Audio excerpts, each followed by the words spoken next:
Assalamualaikum warahmatullahi wabarakatuh. Selamat malam, selamat pagi, selamat siang, selamat sore untuk Bapak. Eh, Perkenalkan, saya dari kelompok Jack Ma ingin menampilkan hasil presentasi kami, yaitu bijak bermedia sosial membangun karakter positif di dunia digital. Sebelum saya melanjutkan, saya akan memperkenalkan diri saya dahulu. Perkenalkan, nama saya Nana Pratama Itma. Perkenalkan, nama saya Ryan Mason Rajaedi. Perkenalkan, nama saya Andrian Irmawan. Perkenalkan, nama saya Jilan Faizan Ramadan. Perkenalkan, nama saya Herpratama Raffi Putranto. Topik ini sangat dekat dengan kehidupan kita sehari-hari karena hampir semua kita pasti sudah menggunakan media sosial, entah itu Instagram, TikTok, WhatsApp, YouTube. Nah, pertanyaannya, sudahkah kita menggunakannya dengan bijak? Yuk kita mulai, tapi sebelumnya mari kita lihat agenda presentasi kita yang akan disampaikan oleh Saudara Ray. Baiklah, di sini saya akan menjelaskan tentang agenda. Di presentasi ini kita bakal membahas beberapa hal. Yang pertama tuh ada pendahuluan, kenapa topik ini penting.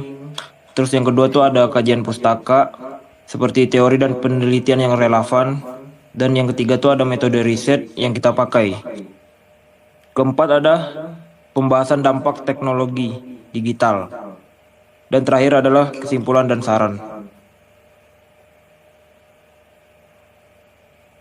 Pendahuluan.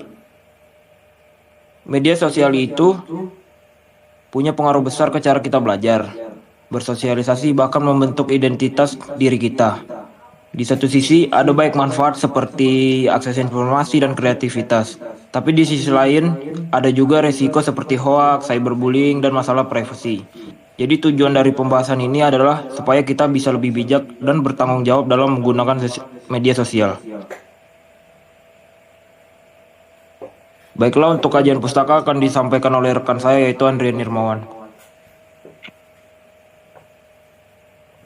Untuk yang di bagian ini ada beberapa teori utama. Yang pertama itu ada teori determinisme teknologi, yang bilang kalau teknologi ini memengaruhi cara kita berpikir dan bertindak. Lalu yang kedua itu ada digital divide, yaitu kesenjangan akses teknologi yang bikin tidak semua orang punya kesempatan yang sama.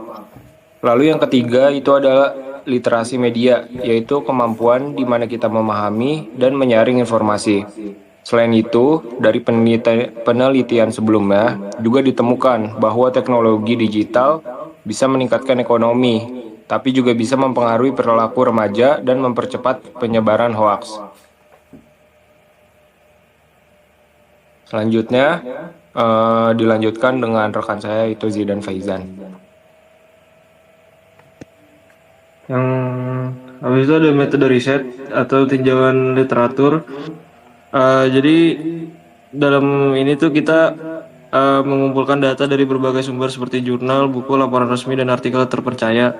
Kemudian data tersebut dianalisis dengan cara dibandingkan dan dikelompokkan berdasarkan aspek sosial, ekonomi, politik, dan budaya. Selanjutnya pembahasan akan diserahkan oleh teman saya Pratama. Yang atas.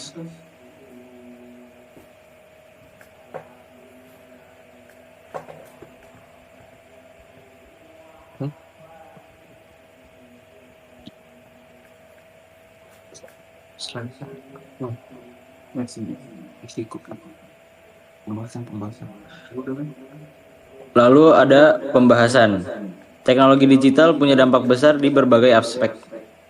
Di bidang sosial, mempermudah komunikasi tapi juga bisa mengurangi interaksi langsung. Di bidang ekonomi, membuka peluang kerja baru tapi juga bisa menggantikan pekerjaan lama. Lalu ada di bidang politik, memudahkan akses informasi juga rawan hoax.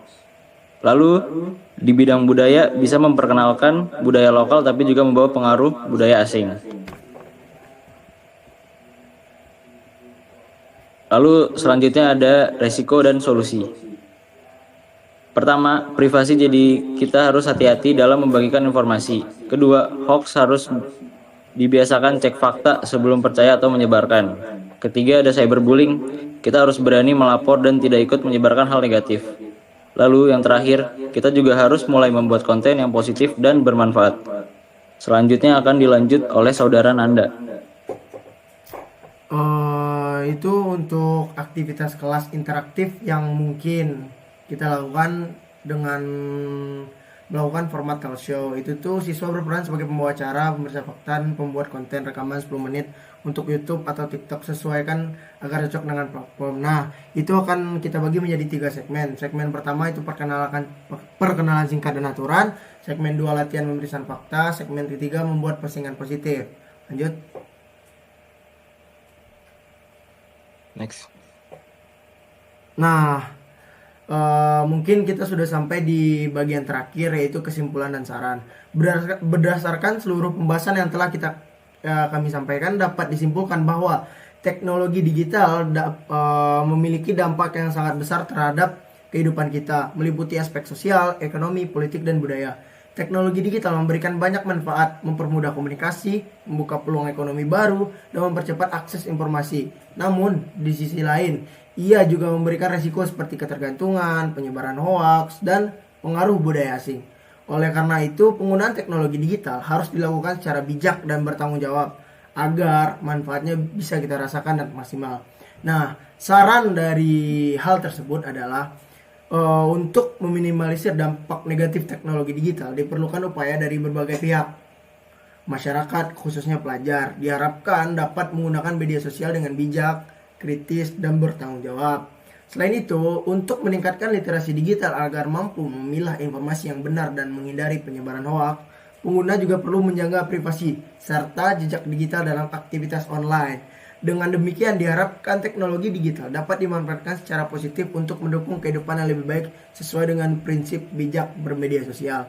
Dalam artian, teknologi digital berdampak khusus kepada pelajar, khususnya anak SMP yang notabene adalah mereka orang-orang baru atau anak-anak yang baru beranjak dari remaja yang masih memiliki rasa ingin tahu yang tinggi akan sesuatu. Makanya dari kita sebagai mahasiswa, elemen masyarakat, siapapun itu, diharapkan dapat menggunakan media sosial yang baik dan bijak serta memberikan sebuah informasi lah kepada pelajar-pelajar, khususnya anak SMP di lingkungan kita. Mungkin itulah hasil presentasi kami. Jikalau ada kurang dan salahnya kami mohon maaf. Kami sudahin. Jawab. Wabillahi taufiq wal hidayah. Assalamualaikum warahmatullahi Warahmatullahi wabarakatuh.